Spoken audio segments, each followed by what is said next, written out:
Assalamualaikum warahmatullahi wabarakatuh. Perkenalkan, kami dari kelompok E akan menjelaskan sedikit tentang filsafat abad 20, khususnya tokoh Levinas, Hannah Arendt, dan Pouty. Yang pertama adalah tokoh Immanuel Levinas. Immanuel Levinas terlahir di Kaunas, Lituania, dari keluarga Yahudi pada 12 Januari 1906. Lituania termasuk bagian dari Rusia. Ia dibesarkan di bawah pemerintahan Tsar, daerah di mana agama Yahudi dan studi Talmud cukup kuat berakar. Levinas sendiri bercerita bahwa ia dibesarkan dengan tradisi Alkitab Ibrani dan menyerap karya-karya sastra klasik Rusia, yakni Tolstoy dan Pushkin. Oleh beberapa ahli, tentang Levinas disebut-sebut ada dua bukunya yang cukup berpengaruh. Pertama, karya yang ditulis pada tahun 1961, yakni Totality and Infinity. Tema sentral yang dibahas adalah tentang wajah. Kedua, karya yang ditulis tahun 1974, yakni Otherwise Than Being, yang membahas tentang tanggung jawab. Dalam awal karyanya tentang Totality and Infinity, dapat dikatakan bahwa gagasan-gagasan Levinas sangat berhutang budi pada metode fenomenologi.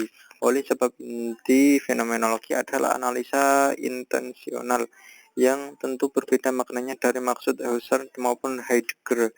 Dalam pandangan Levinas, Sarifati fenomenologi merupakan gagasan tentang intensionalitas atau kesadaran yang mengarah pada sesuatu. Dalam penglihatan Levinas, Heidegger memaknai eksistensi manusiawi dalam kerangka ekstasis. Hal itu akan menjadi mungkin jika ekstasis dilanjut sampai titik penghabisannya. Eksistensi artinya manusia selalu terarah keluar. Dalam arti ini manusia ditandai ekstasis. Itulah cara Heidegger memaknai intensionalitas. Levinas melanjutkan pandangan ini pada titik penghabisannya. Keterarahan itu menunjukkan kepada orang lain atau wajah. Metafisika tentang the other. Bagi Levinas, metafisika bermakna pemikiran yang membuka diri bagi dimensi yang tak berhingga dengan hadirnya yang lain. Satu tesis pokok Levinas adalah metafisika ditempatkan melampaui ontologi. Oleh sebab perjumpaan dengan orang lain merupakan momentum etis. Karenanya kodrat metafisika pada dasarnya bersifat etis. Maka metafisika dan etis bagi Levinas tidak dapat dipisahkan. Dalam konteks ini, Levinas menggunakan istilah yang cukup menarik. Substitution, atau mengganti tempat orang lain menjadi sandera bagi orang lain. Bagi pemikiran ontologis, tak memuat pemahaman substitusi. Ontologi hanya membicarakan tentang tanggung jawab bagi dirinya sendiri. Maka Levinas berusaha memberikan pendasaran yang lain, sama sekali dengan Cogito Descartes.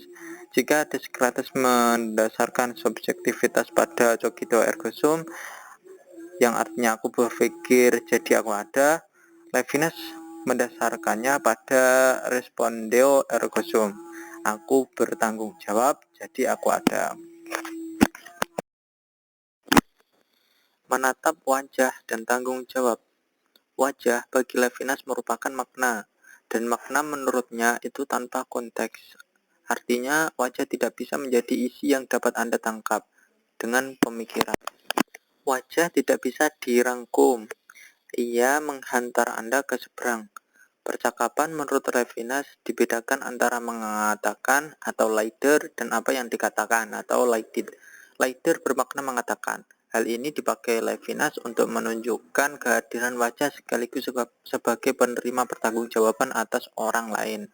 Jadi leider itu bersifat metafisis yang termasuk konteks dari yang lain. Sedangkan leidit maknanya apa yang apa yang pada kenyataannya dikatakan. Levinas memahami tanggung jawab serta struktur hakiki, pertama dan fundamental dari subjektivitas dalam konteks etis. Tanggung jawab baginya adalah tanggung jawab untuk orang lain. Yang kedua, tokoh filsafat Hannah Arendt. Kehidupan filsafat Arendt dimulai dari ketika mulai mempelajari studi klasik dan teologi Kristen di University of Berlin. Saat berusia 18 tahun, ia mulai belajar fenomenologi pada Martin Heidegger di Marburg University.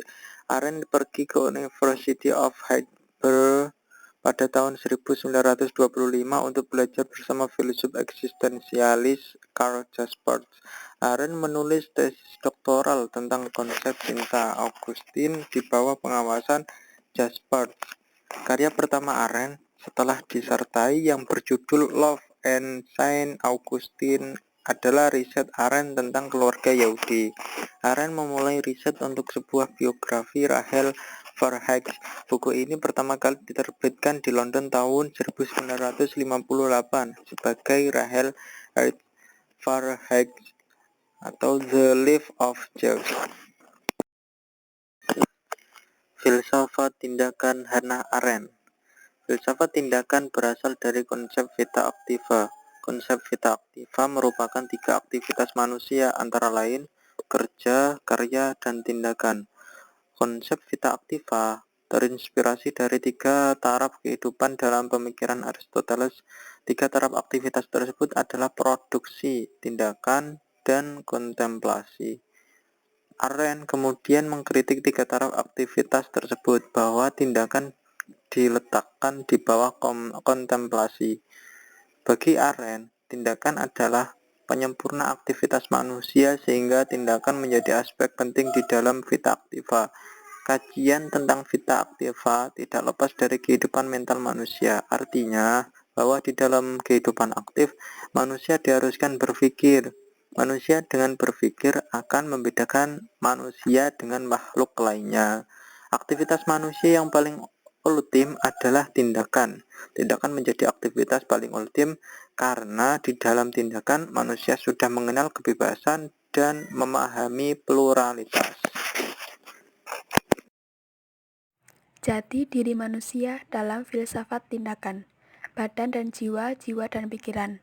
Jiwa dan pikiran membentuk sebuah kesatuan utuh yang terdiri dari bagian-bagian dan aspek-aspek.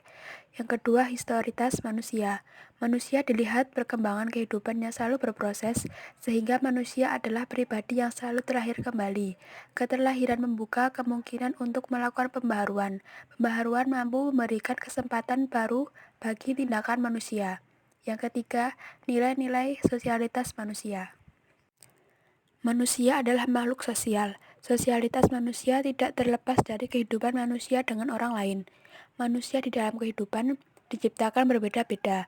Keberbedaan menuntut rasa saling menghargai dan menghormati antara sesama manusia dan tercipta persahabatan.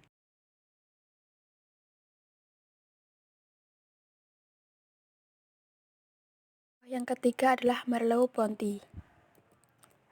Merleau-Ponty yang selama ini dikenal memiliki nama asli Maurice Merleau-Ponty merupakan seorang filosof fenomenologi yang berasal dari Prancis. Merleau-Ponty lahir pada Sabtu 14 Maret 1908 yang bertempat di Rochefort.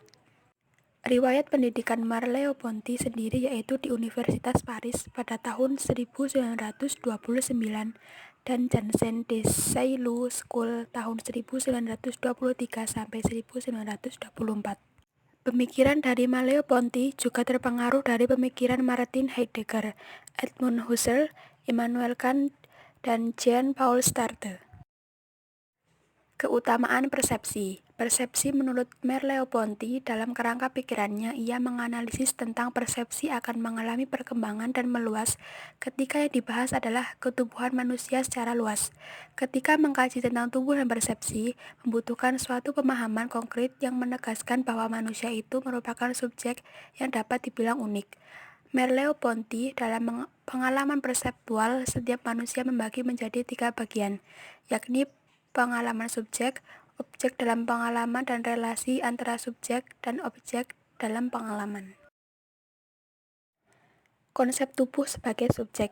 Tubuh menurut pemikiran Merleau-Ponty merupakan yang menjadi aspek utama, karena disitulah panca indera dari manusia dapat ditemukan.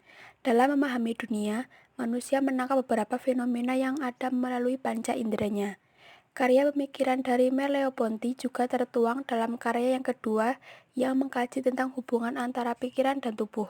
Dalam sebuah karyanya yang berjudul Phenomenologies de la Perception 1945 ataupun karyanya yang berjudul Phenomenology of Perception. Kesatuan rasa. Merleau-Ponty ajukan mengikuti Marshall, yakni bahwa ketika seseorang mengalami hal pengalaman tentang rasa, maka akan terdapat kesatuan rasa. Merleau-Ponty beranggapan keduanya sebagai sikap analitis attitude. Dalam kerangka ini berusaha untuk membuktikan bahwa adanya keterkaitan yang kuat dan tidak dapat dipisahkan dari rasa. Ambiguitas tentang hal pengalaman rasa. Dalam hal pengalaman rasa dan hakikat ketubuhan, Merleau-Ponty berargumen cukup banyak tentang hal ini. Terkait pengalaman rasa sendiri berkenaan dengan hal apapun yang selalu dihidupi manusia bersama dan juga melalui tubuhnya sendiri. Pengalaman rasa ini terkait dengan objek natural maupun juga kultural.